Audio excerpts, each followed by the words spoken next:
everyone.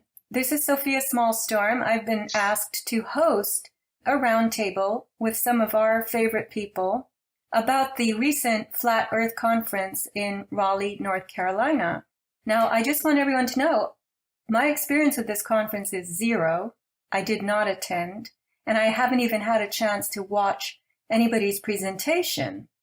But I'm very curious about it, and some of my very good friends attended, and they all are very intelligent people. One of them was a speaker there. So I'm going to awaken the discussion to the participants, who are Jeran of Jeranism, the YouTube channel. Hi, Jeran, how are you? Doing great, Sophia. How about you? I'm fine. Thank you for joining. And then David Weiss, who was an attendee, not a speaker, at the Flat Earth Conference. Hi, David.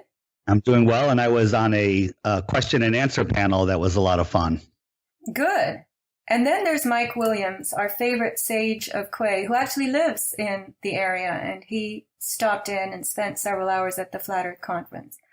So we got a range of different kinds of participation, and I'm the black sheep. Mine was zero. Mike got frozen again and is probably rebooting. I'm not sure what's going on with him.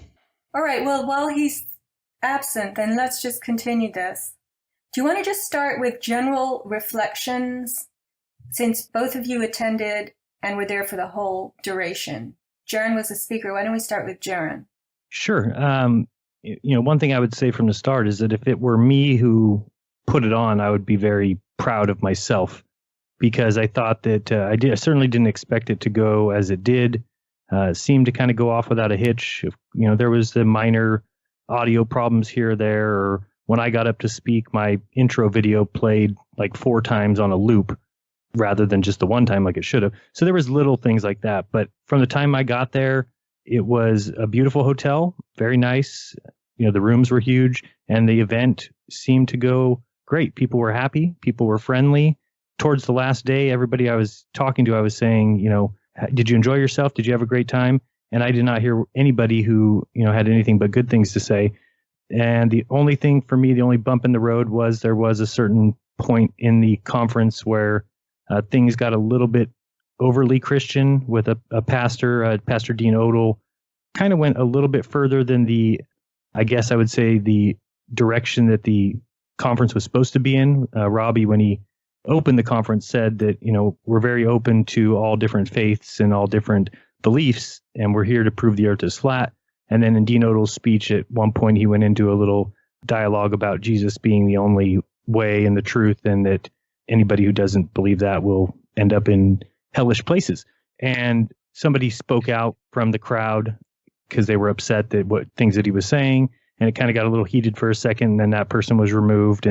But besides that, there was really nothing that I don't think anybody could say that they felt cheated by the event, or that they didn't enjoy it, or that they thought that it was a bunch of BS. I haven't heard that from anybody. I've heard that from other channels and people saying, oh, well, so he must have pocketed a bunch of money and there's no way it costs that much to run but I've looked into those things before, and it's not cheap to run a 500 person or 600 person conference in a hotel like that, with beverages served, and it was just really impressive. I think that for a first time that we came out basically unbruised.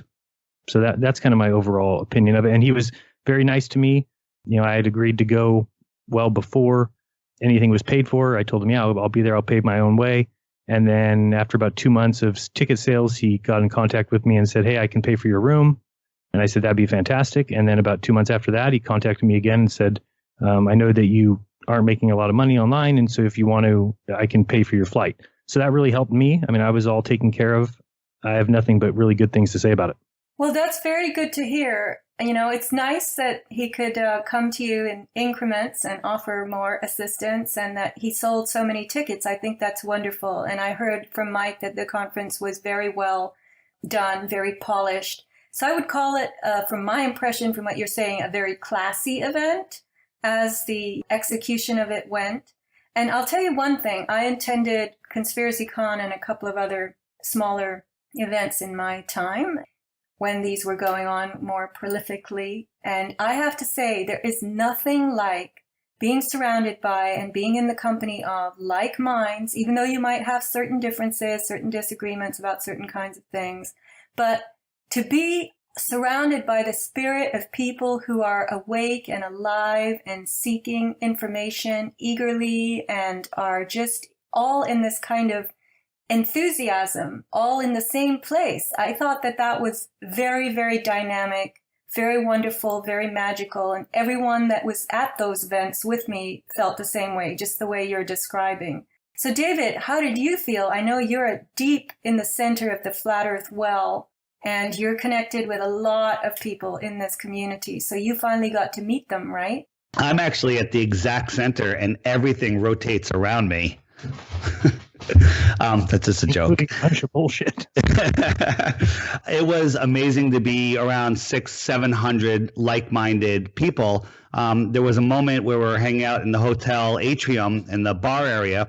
There was 2 sports games on the big screens, and not a single person was paying attention to the TV. Everybody was talking about relevant world information, and it was amazing. It was good. And about the heavy Christian slant, and that is something that I'm very sensitive to. I've said many times that in my research years ago, you mentioned God, I'm out. I just discounted everything you told me that I liked before you said that.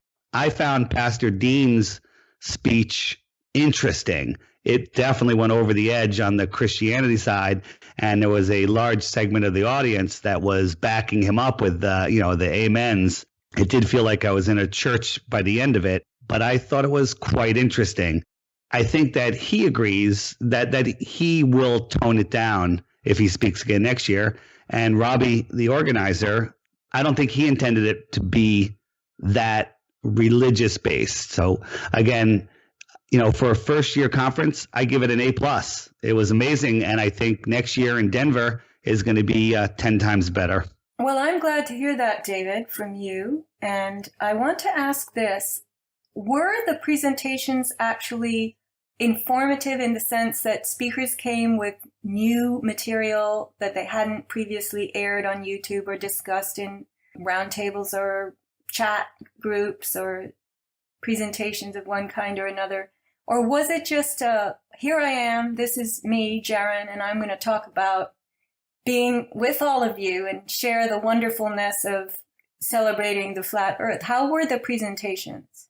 I'll speak for me, and the weird thing for me is that I changed my mind last second because I did have a presentation planned with a PowerPoint, and I just felt that when I got there, it was like too much like my videos, and I was thinking the exact same thing that you are, that I said, man, I don't want people just to, because I started thinking everybody that's going to be here has seen all my videos, and do I want to bring something new? So last second, I changed my mind and went with more of a talk and didn't have any audio or any visual aids. I just spoke from the heart and kind of talked about what we believe in and things like that. Now, looking back, I wish I would have done my first idea. But I'd say as far as everybody else's went, I learned some new things. I think that sometimes we get locked into this idea that everybody has seen every video that we have. And I think that there's so many people that haven't seen so much. And I noticed a lot of things being said that the crowd reacted as if they had never heard that before or had never seen that particular picture. Or Iru Landucci, who came from Argentina, I believe, had a lot of NASA information and NASA fakery proofs and things like. And I think that was a great presentation. So to me, I do think there was a good mixture of new stuff and some stuff that we've seen before. But again, it may be stuff that I've seen before, but I can't speak for everybody that was there. And again, I never heard one thing from somebody there saying, it was just a bunch of the same old stuff we'd heard. Everybody seemed to be genuinely excited to be there. And I do think that that's part of it, though. It was the first time a lot of us got together. I'd never met Bob Nodal and Cami Nodal, who Bob is my co-host on Globebusters for the past 2.5 years. And I've never met him. I never met David Weiss. We talked for hours, never met him, never met any of these people. And I think that is important because getting to see people face to face, I think brought us closer together, which should help going forward. And we'll have to see how that turns out. But getting to see people, it just helps you realize that they are real. They believe what they say. They're not just a screen name behind a computer. So to me, I think that even if we'd heard everything before, the point of getting together, was important. Now, granted, we could have done it much cheaper. We could have met at a park, but I think overall there was a good mixture. Would you agree, Dave? Absolutely. And I disagree with your second guessing your last minute decision. I was thinking that this is really just going to be a giant meetup and we're not going to learn hardly anything new. I did learn something new, and I liked your heartfelt speech. It really resonated with the media, I believe. I was talking to a couple reporters after, and they were commenting on your speech. It really makes you think. And then we had Iru come up and do his thing. We had your and Bob's presentation and Iru on Glowbusters, more proofs. I think it was a great balance, and I think you made the right choice. David, can I ask this? Was media there? I know there was that, little short thing that came on YouTube. Somebody posted it, and it was a media inquiry into the Flat Earth Conference. And I put that on my blog. I said, starring our own David Weiss. But you managed to elbow your way into the center of that thing, too. You geocentrist, you Weiss-centrist. I am geocentric. Did media hang around? Did they actually wait and hear stuff? So the media was there from the day before through the day after. They were there for 3 or 4 days, most of them. They were doing lots of interviews. Some of them got in and listened to some of the lectures. HBO Weiss was there the entire time. And I spoke with the crew of 4 or 5, and they are definitely flat curious. They're asking real questions now.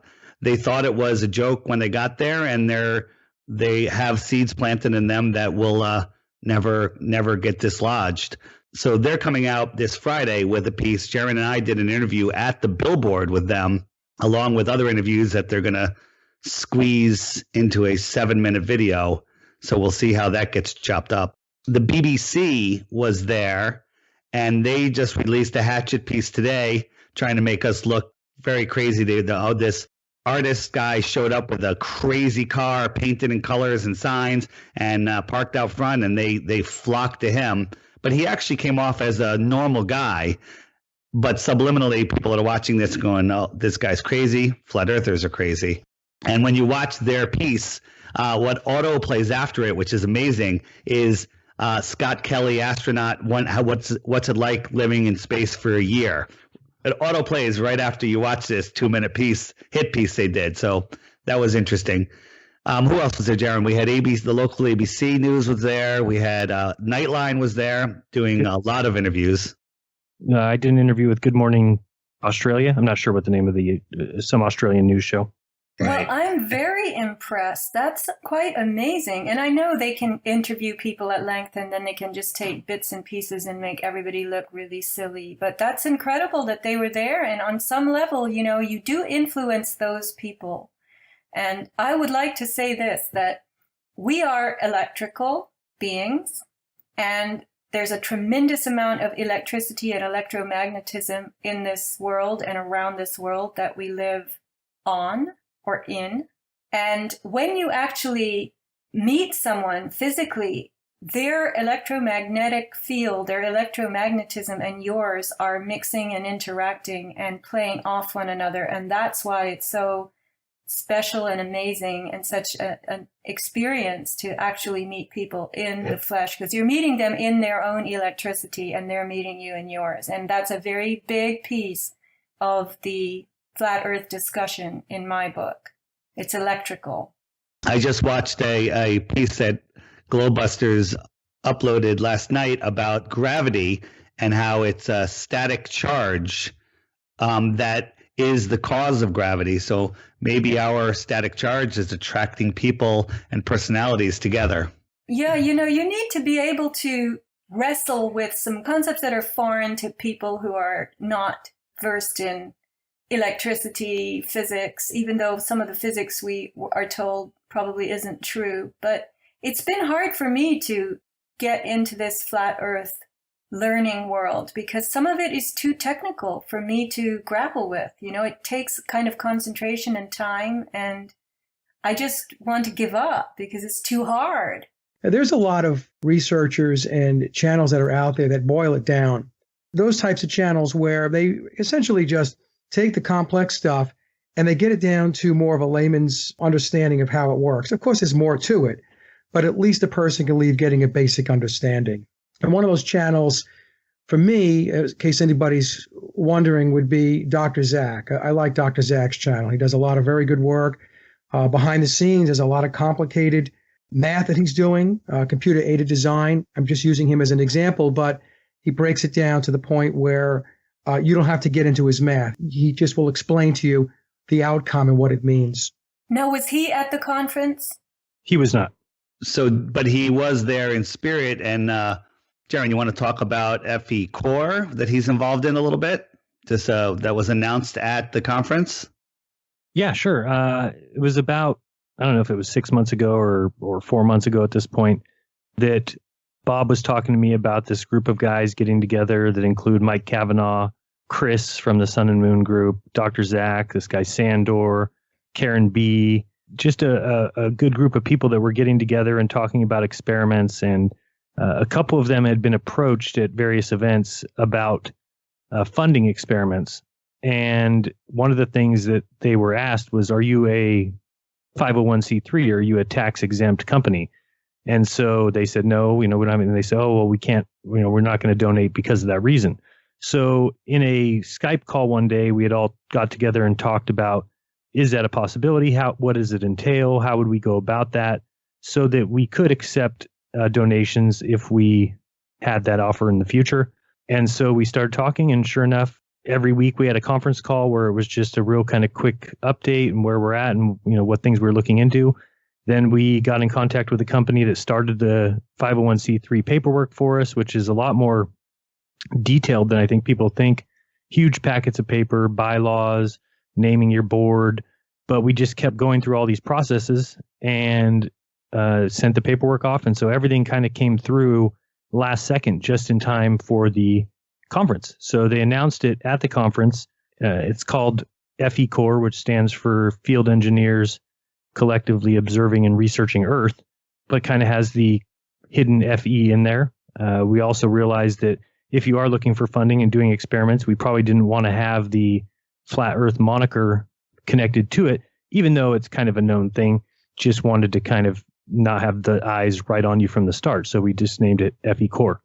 And it was announced at the thing, and there's been mixed reviews, of course, online, as there always is. People saying, "Oh, it's all about the money," and again, I can only speak for myself, and that was never what it was about. It was about us getting together, creating a collective research organization where we can possibly get funding to do some of these experiments that people think everything is real easy and it's real cheap, and it's not. Some of these devices that you need to, like a ring laser gyro, which they say is the only gyroscope that can detect the curvature or detect the spin of the Earth.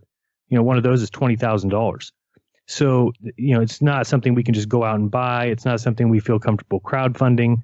So this was just a great idea, and we're going to see where it goes from there. See if, now that it's been announced, if we do get some of these guys coming forward to donate for research reasons. And that's what we're trying to do. We're trying to change the path of the world, which has gone down a theoretical, imagination game where everything is built upon previous imaginations, and they never go back to the beginning, their foundations, and re-examine the very beginning of everything, because that's where I think it went wrong when you look at the history of it. So I'm glad to be a part of it. Bob's a part of it. Like I said, those other guys in it, I have huge respect, like Mike just said, for Dr. Zach. So hearing his name and him being involved in it was big for me, and Sandor, and I've always enjoyed Mike Cavanaugh. So just seeing the group of people that were talking and were showing, and so is the MC Rick Hummer. So these people I got to know every week. We have a conference call. We have one today, and they're quick. We get on, we touch bases. What is everybody working on? What is everybody doing? Here's what we need to do. We have a secretary who takes minutes, because that's what you have to do when you're a 501c3. And we just keep plugging forward. It's a research-based organization, and that's huge. I think it's kind of the direction that we needed to go. We couldn't just all aimlessly wander around and do little experiments on our kitchen table. if we're actually planning on making an impact in the world. So that was announced, and I think it was well received, at least at the event. Yeah, it's absolutely necessary, Jeran. I was very glad to hear that it's going down that path. There needs to be hard science. There needs to be hardcore research going on. The flat Earth community or the flat Earth work or geocentrism, however you want to phrase it, it cannot continue as a hodgepodge of patchwork of videos and personalities. It has to condense down to research, and it has to get down to science. So I was very glad to hear that the FE Core group has formed. The other thing that we wanted to do is we wanted to open it up to people who have experiment ideas to submit ideas. And if we have the funding to do them, to grant those people the funding to do their experiments. So, I mean, that's something I had thought about doing. I have a Patreon where, I think 90 people donate to me monthly.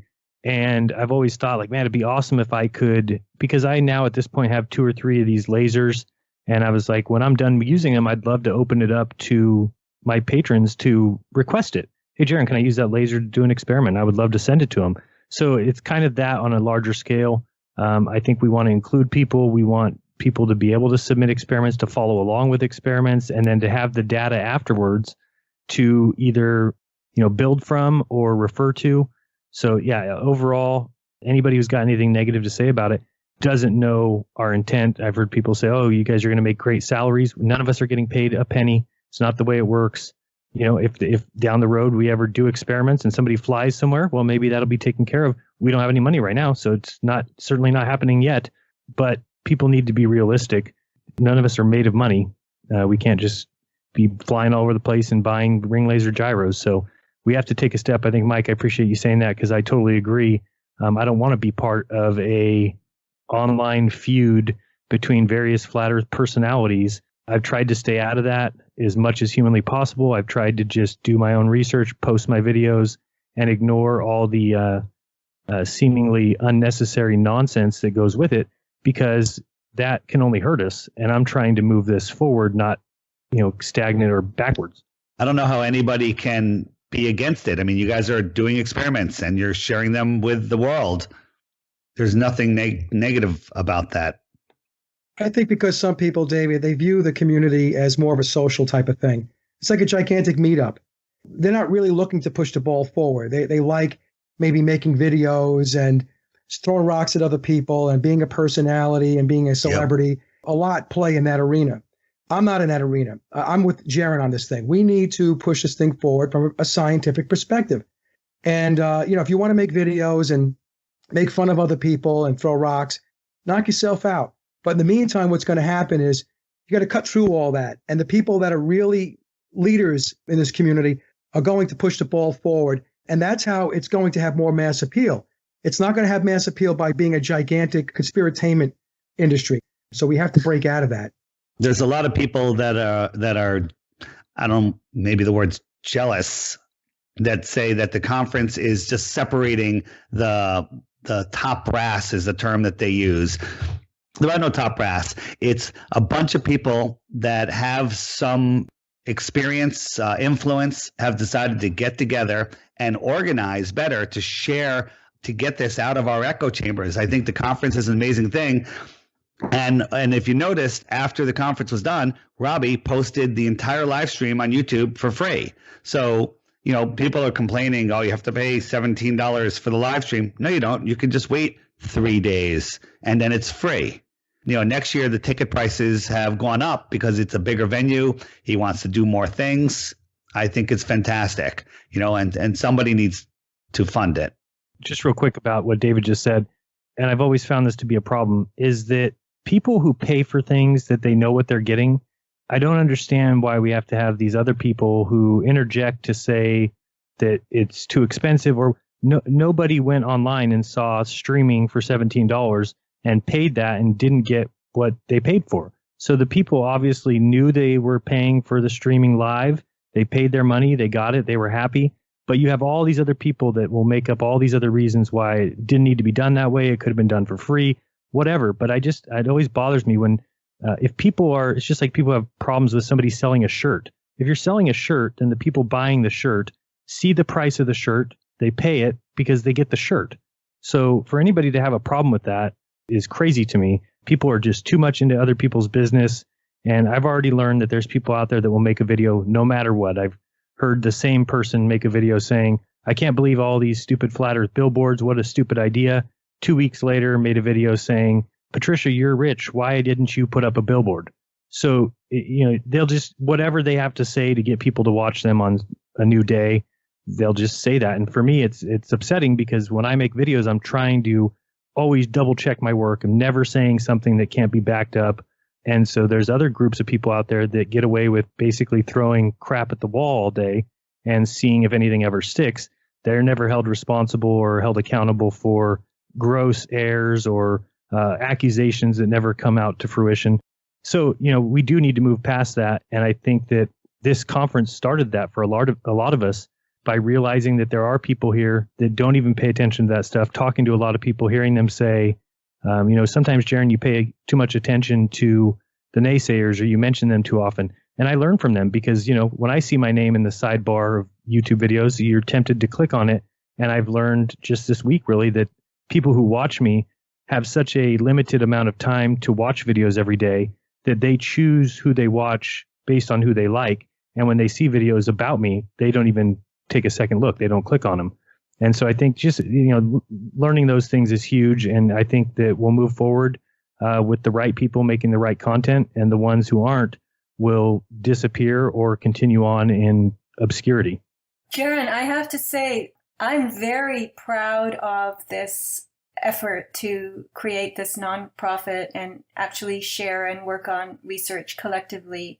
And as I've been listening to you and David and Mike talk about this, I think it's amazing. My hat goes off to all of you. It's amazing that you've managed to do this in a climate of so much ridicule even, There's so little push that people like all of you get to do the work and to share the work and make the work known. And I have to say, as I've been listening to you describe the naysayers and the people who hurl insults and they want to just, make a mud bath out of everything, I would say chaos is very easy to create. Order is very much harder to create. And it sounds to me like all of you are very seriously and methodically and intentionally trying to lift up and climb out of the chaos into a more orderly and elevated place. And I think that's great. I'm so happy to hear it.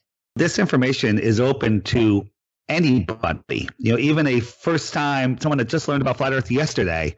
They can attend the conference. They can listen to the live stream. They can wait. They can get it for free. Nobody's being separated from anybody. This is, I don't want to say it's a movement or a community, but there's so many people doing it. It's becoming a movement, and it is a community. It's growing, because it's real. And I think it has potential to expand exponentially this year. Jeran even threw down the gauntlet a little bit there in the conference. You want to talk about that, Jeran, about NASA? Do you remember what you said? Yeah, I just put a deadline for myself that 2018 was going to be the year that I end NASA, just because as much as I've found about the absolute empty promises they've made and the CGI images and the make-believe videos that they've sold the entire world as being real has got to come to a stop, or at least be exposed on a much larger level. And so I've kind of put that deadline on myself so that I think it's the easiest way to get a larger audience for this is to really point out, the $52 million a day is ridiculous, because you cannot find anybody who can tell you what NASA has done for humanity to deserve $52 million a day. If I gave Sofia $52 million one time and came back to her in a year or two and asked her what she did for humanity, she would have a never-ending list of everything that she had done that were bettering the lives of individuals and groups, and things that she had found and that she had uncovered and exposed. And when you look at NASA, they're getting that every single day, and they do nothing. They have had the same tin can in orbit of the Earth for 18 years, and we don't even have a 24/7 video camera feed of where we live. So I think that I need to push that much harder. So I kind of put a deadline for myself to at least make this much wider spread. I want to see it in the news and see the fact that people are questioning NASA, and not just questioning a few things, but questioning the entire plate that they have lied about for 60 years. Well, Jeran, thank you for your generosity. Yep. And the funny thing is, Jeran, she took that 52 million and invested it in Bitcoin, and now she has 600 million. Nice. She might be able then to send a satellite to Saturn and take some black and white pictures, and then have an event where a bunch of people in a room all celebrate because it crashed into Saturn, and we got some final pictures. And then there's a lot of science that was learned though. So one of the things I wanted to circle back to for 1 second, guys, and Sophia, is, and I get this, and I had comments like this on my last video where people turn around and say that it's all about the money, that we're all in it for the money, that somehow they believe there's some kind of windfall or some kind of check that we're receiving on a weekly basis to get compensated for what we're doing. My channel's not even monetized. The only money I make on it is I get paid some pittance of royalties because my songs are attached to the end of my shows. So everything that I do basically is on my nickel. We don't get paid weekly. We get paid bi-weekly. We don't get paid at all. I mean, but you can't convince the people otherwise. The more you say you don't get paid, they're like, you're getting paid. Well, they could say it all they want, but I'm going to keep putting it out there, David, that there's no money in this. So people are doing this because they feel it's the right thing to do. Yeah, absolutely. And the money that I do make, which has come from Patreon, there's $800 a month there that, took a while to build up. It started at $100, and slowly people have joined in. So that $800 is awesome. And with the, recent YouTube changes in the monetization, a lot of my videos, people know I do all conspiracy videos. So a huge percentage of my videos are not advertiser friendly. And the ones that are never my, $1 million view hits or anything. I've got 2 videos, I think, with 1 million views. Neither one of those can be monetized. So on the ad money, even with Globebusters, my show, Jeranism Raw, is less than that $800 a month total. So, I'm not even making half of what I have to pay to live, which my bills are like $3,000. I'm not even making that in YouTube, and I do it more than full time. Luckily, we have our bookstore. My wife does that, and on the side, I buy from auctions, and we make ends meet barely. But the only reason I'm fighting so hard and working so many hours, I used to complain about working 70 hours a week at CVS. But now, if you really talk about, I don't do anything else. So people might go to movies, they might go to sporting events, they might go to the club, they might go to the bar on weekends. I don't do any of that. I haven't taken my wife to a movie in 3 years. Not because she wants to go. She doesn't want to go. She wants to research just like I do. We have our Monday night show on TFR that we make no money on.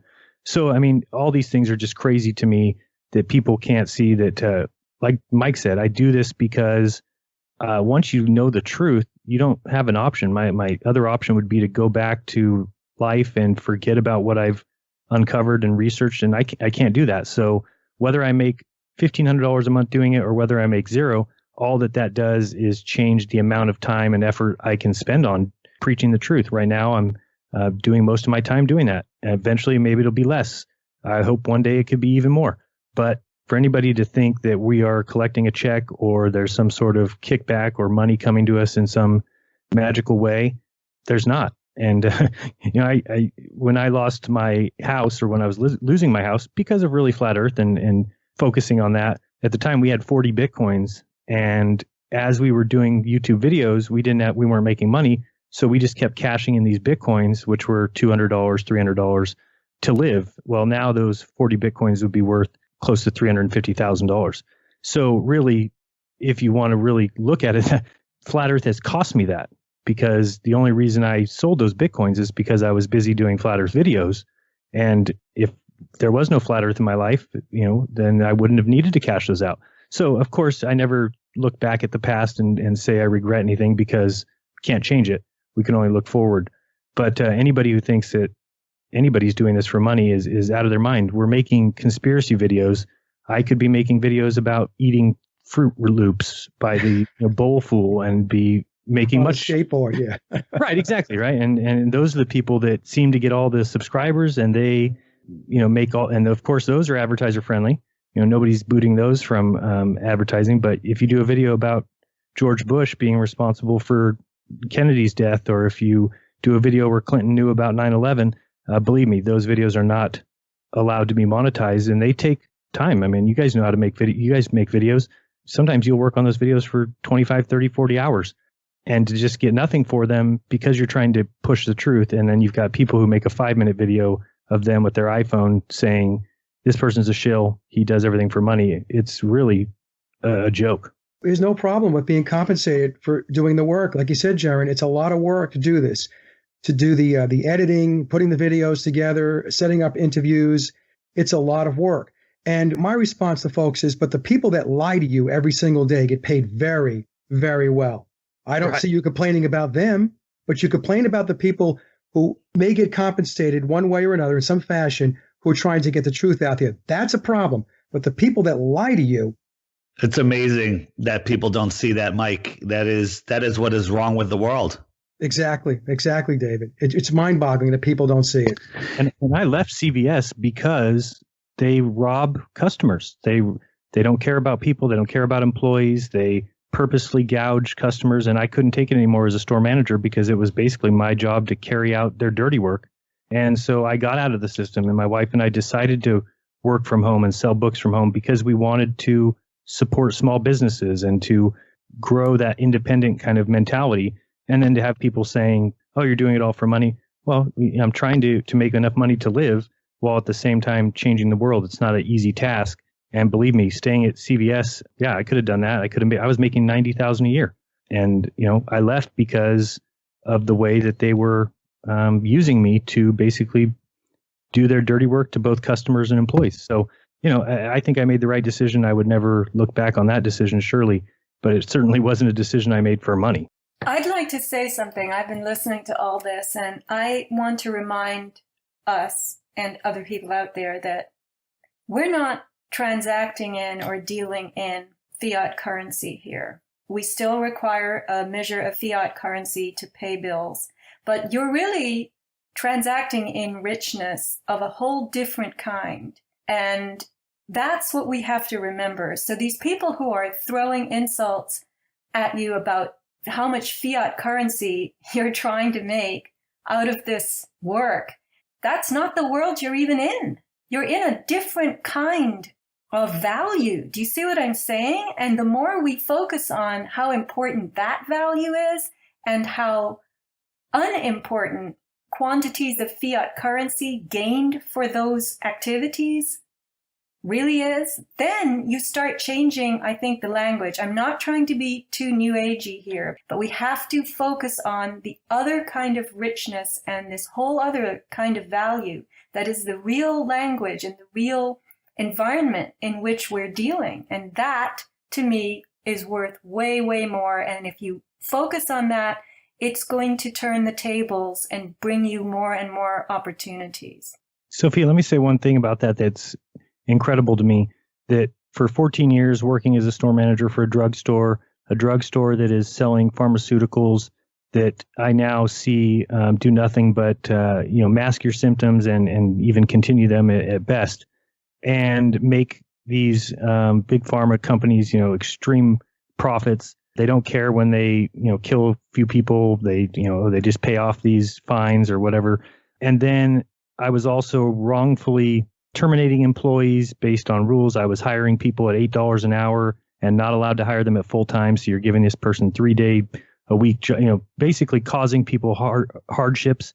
I was causing customers hardships with some of the policies that CVS had. So all of that, and I was making money, and not one time did anybody ever say anything to me about, hey, you're making this money and look at all the bad that you're doing. Never one time. Yet I get out of that world. I drop all my bank accounts. I have no more credit cards. I've got no more car bills. I've got no more direct TV. I've got no satellite cable TV. We've gone to the bare minimum to get by. I make videos preaching the truth. I make videos trying to expose the crimes being done by these elite organizations who could care less about anybody. And everywhere I look, I'm being accused of doing this for money or being in it for, and talk about when you get to see it from my perspective, you just see it as all part of the plan. It's all exactly what the elite wants. They want nobody to say a word when I'm working for them. The second I decide to work against them, they have trained people to go after me. And that is why the world is the way it is. because everyone I can just imagine who has gone through what I've gone through would have the same exact story, going from nobody saying a word about what you're doing. You just go to work every day and come home and, hey, you're earning money and you got your expensive car and you buy your dinners and you go to restaurants and everything's fantastic. But then you try and buck the system and you get it from every single angle. It's just crazy to see that once you see it from this perspective, because you know how hard it must be for people to get out of the system when as soon as you do, man, you're hit from every angle by people who assume that you're doing something nefarious because heaven forbid you're not like them and just another rat in the maze. Yeah, many people, Jeran, they are the gatekeepers of the matrix or the AI, and they don't even realize it. They are the defenders of the deception and the truth. You know, I experienced that when I started to look into 9/11 and I made 9/11 mysteries. There were people who hurled insults at me and said, I was even told that I should get a real job and then I would have money and then I could do all my research and give away all my findings and do all the interviews, and I'd have money to make bumper stickers and t-shirts and I could give them all away. And I would do that all in my spare time if I could just go out and get a real job and then shut up, right? And not have a store. So I laugh now and I realize that the store that I have, Avatar Products, I'm bringing people things that help them. I'm sharing things that I've discovered and I get compensated for it in, a small way. And the whole thing, though, is that we can't allow ourselves to be bashed up and demoralized. And that's the point of this. And I would say that there are two kinds of trolls and bashers in that setting that you're describing, Jeran. There are the ones who, they're just part of, I'm sorry to say this, but it strikes me anyway, as the lower echelons of humanity that want to jeer and sneer and make you feel bad. And I don't know what the plan is there. Do they feel that bad that they have to cast that yuckiness onto somebody else and feel vindicated? But there's also, I think, the kind of basher that is a professional troll, that is put out there, that works in some high rise in some city and is paid by the perps, the powers that be, to bash and trash a person like you who's putting out information that's highly against the rules, right? Yep. I think I totally agree that there are people that are paid to do that because they're the people who will just fling 100 different accusations, and you see the video and you laugh because you're like, man, these are crazy accusations. Who would ever, where do they get this stuff? And then you start hearing it. You start hearing it repeated, and nothing could be more frustrating than that, because people are not doing their own research. They're just listening to these people that, are probably paid for by governments or whatever, that simply go around to cause trouble, to create division. And, we're all in a tough industry because we're already in that truth industry where you've realized that you've been lied to, and that pretty much in every aspect of your life you've been lied to. And so I've always said that the word shill in the truth movement is so devastating because there doesn't even have to be shills. You just say the word and it causes distrust in every single person. So that now, rather than trusting and moving forward as a group and as a collective unit, you are constantly on the lookout for who's coming from behind, who's going to infiltrate, who's going to wreck things. And it just creates an unsteady kind of workplace, if you will. I've always said the thing about science that they do well, at least, is they're a cohesive unit. Lawrence Krauss probably doesn't have any of the same beliefs that Neil deGrasse Tyson has, but they don't air that out in public. They would never throw each other under the bus. They would never call each other a shill, because that creates a perception from the public's point of view of they're uncohesive. They're kind of disastrous. They are a mess. How could they get anything right if they can't even get along? Well, that's what happens to the Flat Earth community, or what happened to the 9/11 truth community, because everyone knew that we were lied to, knew that something isn't right, but instead they decided to argue with each other over semantics, over, well, it was this, it was, space-based weapons. No, it was, it was CGI. No, so instead of joining together and aiming our attention at the people doing the damage, the people who actually knowingly allowed this to happen, they instead fight with each other. And that's why you go 15 years and just have a lot of great videos and a lot of stuff, but nobody's ever gone to jail. Nobody's ever been called in front of for public disgrace as they should be. So it's just sad when you see that, because really the difference between being a cohesive unit like science is, where they look like they got their shit together. Sure, they're lying in a lot of aspects, and they're basing things off theoretical imaginations, but they at least know how to appear to be all together. And for the same, the flat Earth could learn a lot from that. We are not all going to ever agree, ever. And in fact, that would be the most worthless existence ever. Who wants to live in a life where we all agree? Then there would only be one restaurant ever, because that's ever all anybody would want to eat, and we would only have one channel on TV because everyone would want to watch that. I mean, it would just be miserable if we all agreed. So I don't know why the truth community has such a hard time recognizing that we can agree on the overwhelming evidence that we are being enslaved by a debt-controlled money system and elite group that could care less about you, and move forward with that and understand that, hey, you may have a differing opinion on what happened at 9/11, but we both agree on the overarching control mechanism that orchestrated it. And I just have a hard time that people can't see that and be able to move forward. So that's the great thing too about FE Core. At least as a group, we all recognize that we believe different things, maybe have a different map or model, but we don't care about that because we just want to do experiments, which will help us get closer to the truth. There's so many different responses. We have people that love the conference and, can't wait to go next year. Glad it's bigger because more people want to go. Then you have the haters that are saying it's divisive and whatever. One thing you won't hear, though, is the science community, Neil deGrasse Tyson or Bill Nye, coming out and throwing some science down, telling us why we're wrong. They will ignore this. That in itself is very telling, in my opinion. Well, I'm very glad that we had the chance to do this discussion, and I wish the best with all my heart to all the people who are doing the research. I have to say that the time of my little discovery is rolling around again, which is December 11th, 12th, 13th. We're going to start having longer evenings. Thank you. The sunlight sunset creep is beginning, and sunrise will be later and later until the 12th, 13th of January. But I'm really looking forward to this coming turn of events, which is going to be a lot sooner than the 21st that I waited for. So I would like to present that to the world somehow, but I'm just not smart enough. I can't explain it. I have a question before it seems like we're ready to wrap this up. What do you guys think would be an improvement for next year? What would you like to see in the conference? I'll start with what I would like is additional rooms with side seminars going on. So when Pastor Dean, for example, speaks, you can go watch something else, or just have a couple of options, some workshops. I plan on doing a workshop on how to talk to friends and family about flat Earth. And it all should be for free, and everyone should be able to come for free and drink tea and coffee for free. Free lunch. Free rental cars, free hotel rooms. Yeah, it should all be free.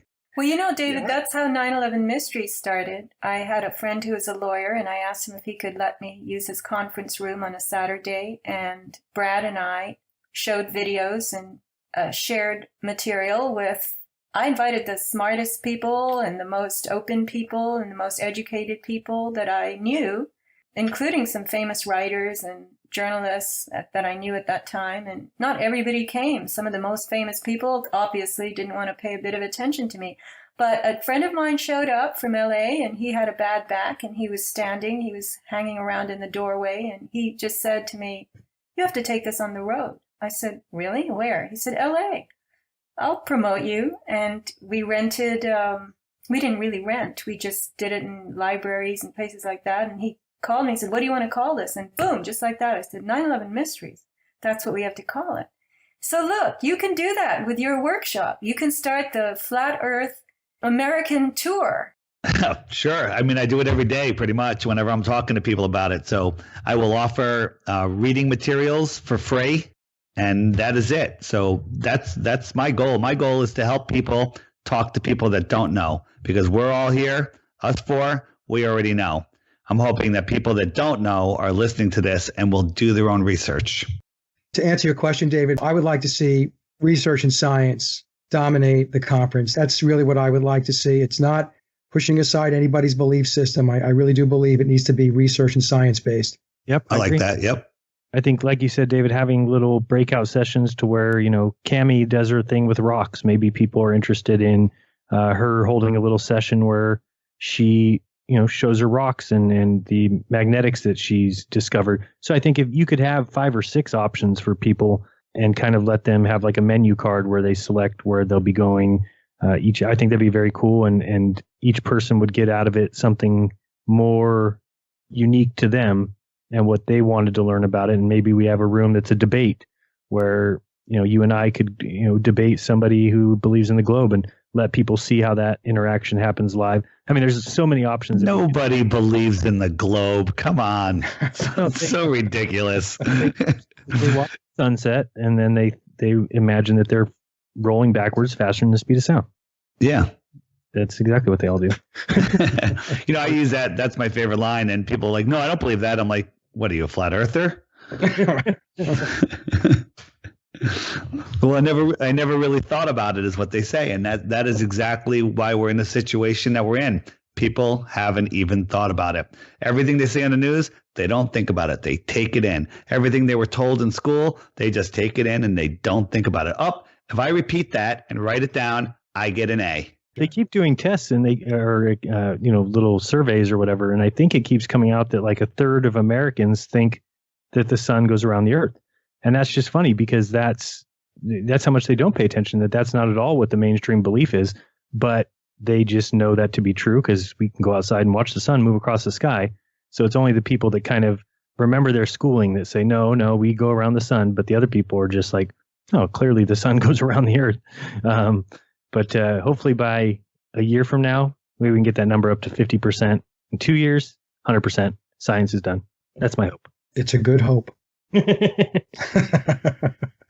Don't mention it's a pipe dream. I won't. Well, Sofia, thank you for hosting the show. And I'll wrap it up. David, thank you so much. Jeran, thank you so much for your input and your insights. And we'll just keep pushing the ball forward. Thank you, guys. All right. Peace. Hi, this is Sofia adding a special ending message to the show. A couple of friends and I created a website called flatearthminerals.com. It offers 3 products from the flat earth that have the power to put your well-being on the rebound. These 3 things are iodine, magnesium, and a liquid I discovered recently called Restore. Every one of your cells needs iodine and magnesium, and Restore, extracted from pristine desert earth, helps immeasurably with what is called redox signaling, your body's internal energy-making language. Flat Earth Minerals offers a trial pack of all 3, iodine, magnesium, and Restore, with only $5 shipping. It's easy to build your body back with things that are basic, not complex, expensive formulations that crowd the marketplace and confuse you. Visit flatearthminerals.com with its gifts from the flat earth to help you and your cells.